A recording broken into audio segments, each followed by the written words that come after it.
like right now, I'm just spinning 2 poi. And you can kind of see if that's coherent or not. If things were lit up, it would be easier to see. But right now I'm just doing 2 poi. So 2 poi, I do whatever I want with the 2 poi. Right? And it looks a particular way. Now, I'm not going to spin the 2 poi. I'm going to spin like basically a whole big mass of energy. Like a wheel. You could call it quote unquote imaginary, but it's a meta being, it's a principality.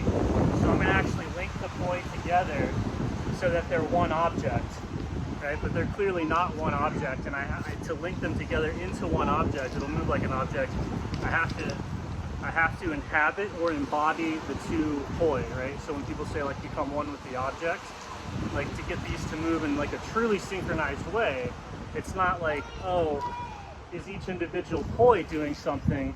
I want to actually make it so that they're one object, and that way no matter how they get synchronized or desynchronized, they still move with what people would call a fluidic coherence.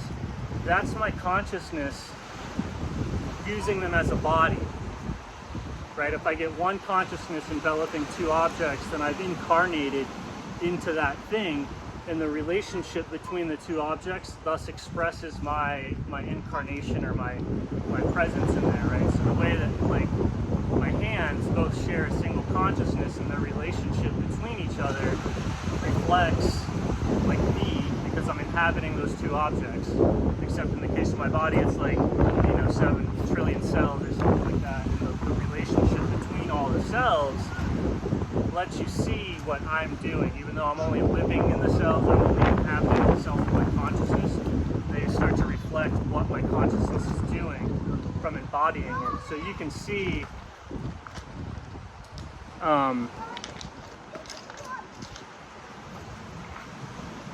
you should be able to see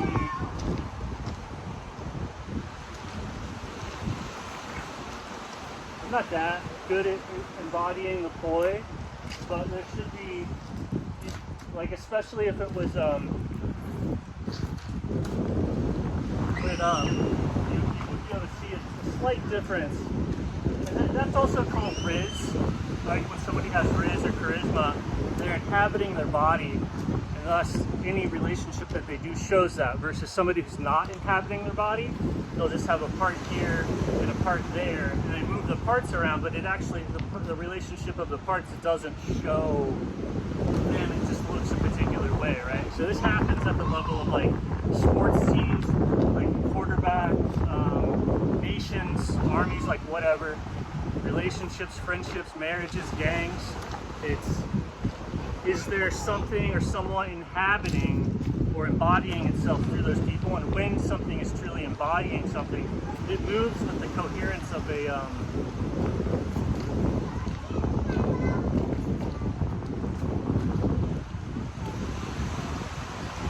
it moves with the coherence of like a living organism. So like if a nation loses the favor of the gods,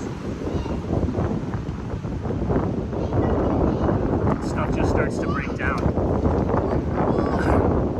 And so that's all people were talking about back in the day when they worshiped deities and stuff like that. Like when you go to your temple and you worship the deity, it's like you're trying to get it so that that deity comes in and embodies everybody, so that your movements are synchronized kind of in a dance by that singular consciousness. Another way you could look at it is that, you're getting different centers of the brain and stuff like that by doing the rituals and having the same experiences and saying the same things and thinking the same things and doing the same things. That creates like an electromagnetic pattern in the brain or in the DNA or in the body, and then that pattern serves as an antenna.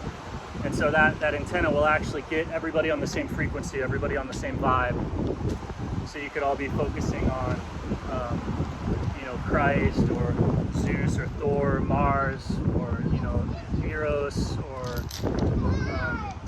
Lucifer or whatever. And then that creates like a depending on which thing you want to look at it, it's like you take on the body. But if you wanted to look at it very, very materialistically, you're getting everybody to, when they're doing the same things and being on the same patterns, there's a resonance. There's actually a frequency match, and then there's a single consciousness shared between everybody. Kind of similar to what the internet's doing.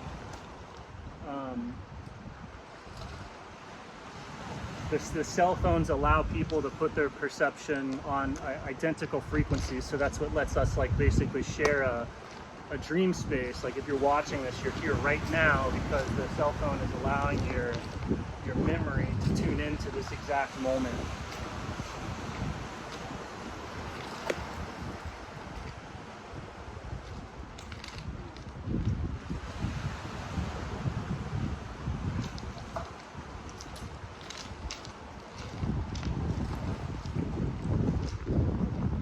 So I could, yeah.